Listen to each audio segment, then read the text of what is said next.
when Magnus Carlsen played an illegal move.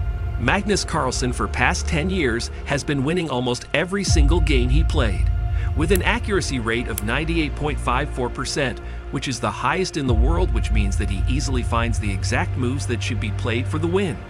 But in a match against Boris Savchenko, he misses out on his statistics. After fixing his pieces and the arbiter starting the clock, he plays the first move to e4, to which Boris responds to with c5, and later, when few moves are being played, the white pawns are at c4, e4, and black pawns at c6 and f6. This position in the match becomes the Sicilian defense. The Sicilian defense is a popular chess opening played by black. It is known for its dynamic nature and ability to create counterplay, making it a favorite of aggressive players. The opening is named after the island of Sicily, which is located in the Mediterranean Sea and is known for its unique culture and history. The Sicilian defense begins with the moves e4, c5. Black's first move, c5, immediately attacks the pawn on e4, which is white's most central pawn. This move also prepares to develop black's pieces aggressively and create counterplay on the queen side of the board. After e4, c5, white has several options, including f3. This move is the most common response, developing the knight and preparing to castle kingside. d4. This is the open Sicilian, where white immediately challenges black's control over the center by pushing the pawn to d4. c3. This is the Alpine variation, where white looks to control the center with the pawn on c3 and potentially push the d4 pawn later. c3. This is the closed Sicilian, where white develops the knight and prepares to castle kingside, delaying any central pawn pushes. Black has several ways to continue after white's response, depending on their preferred playstyle and the specific variation of the Sicilian defense. Here are some common variations. Overall, the Sicilian defense is a flexible and aggressive opening that allows black to create counterplay and potentially gain an advantage in the center and on the queen side of the board. However, it is also a complex opening that requires a deep understanding of the various variations and strategic ideas involved. Both players castle. What's castle? Well, castling is a chess move that allows the king and one of the rooks to move at the same time, usually to a safer position. The king moves 2 squares towards the rook, and the rook moves to the square over which the king passed. There are 2 types of castling: kingside castling and queenside castling. It is at this stage of the game where Magnus tries to take the advantage in the match.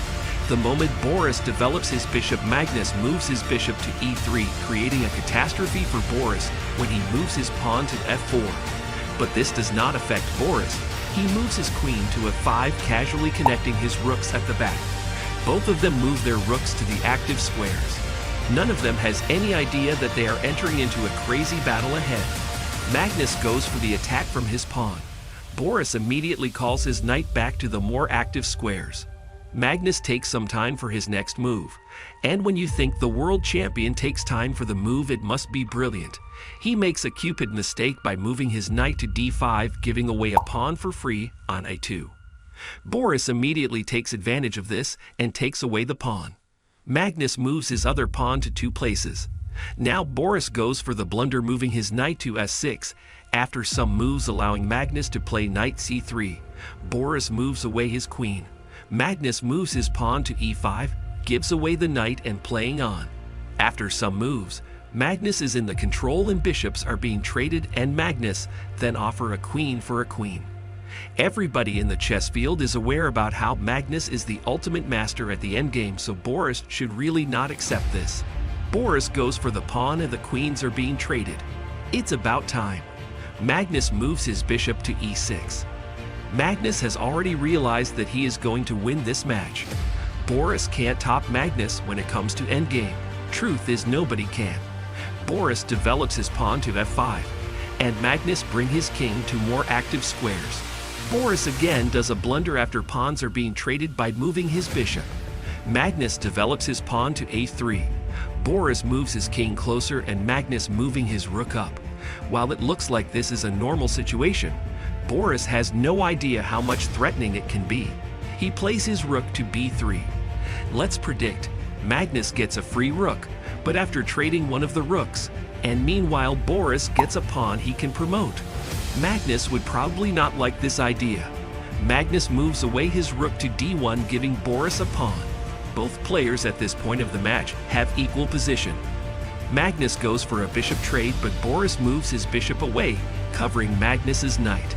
Magnus moves his bishop back to safe out the knight, to which Boris amazingly strikes back by threatening the bishop by his rook. Time is now running low, and now the endgame god has to do something quickly. Boris attacks Magnus's bishop again, threatening to win until Magnus straight goes to check Boris's king. That resulted in a rook trade. A few more trades are being played, after which Boris's pawn is only 2 steps far to get promoted. Magnus blocks the pawn with his rook, after which Boris backs his pawn up with the bishop. Magnus can get the advantage here only if he plays his cards right. After a few moves, Magnus grabs the pawn, after which crazy bishop and rook are traded. Now in the match, Magnus is left with 2 pawns, a rook and a king, while Boris is stacked up with 4 pawns and a bishop. Things just got interesting, until either of them plays a blunder, given the limited amount of time and moves they can make with this many pieces. It will probably result in a draw. Both players shuffle their pieces around until Magnus tries his king to get close to his pawns to defend them from Boris's king. Magnus makes one of the biggest blunders in his career. Boris develops his bishop to e1, and Magnus moves his king to d4. This move just allowed Boris to check the king, and as the king moves lies beneath it the rook. Magnus realized this and shifts his king to the side back, which is an illegal move. Boris immediately points it out, and Magnus makes a weird face before stopping the clock, which officially meant that the game is over. The rule is if you put your hand off the piece, then you cannot change to the position of that piece again. This gave us a very rare and probably the only moment where Magnus is caught playing an illegal move on camera. Moments like this often make me wonder how much rules are important in some aspects of our lives. One thing goes wrong, and you are out of the game. What fascinates me is that it applies to everyone with no exception. It doesn't matter if you have been a champion for decades. It's wrong, and you immediately get disqualified.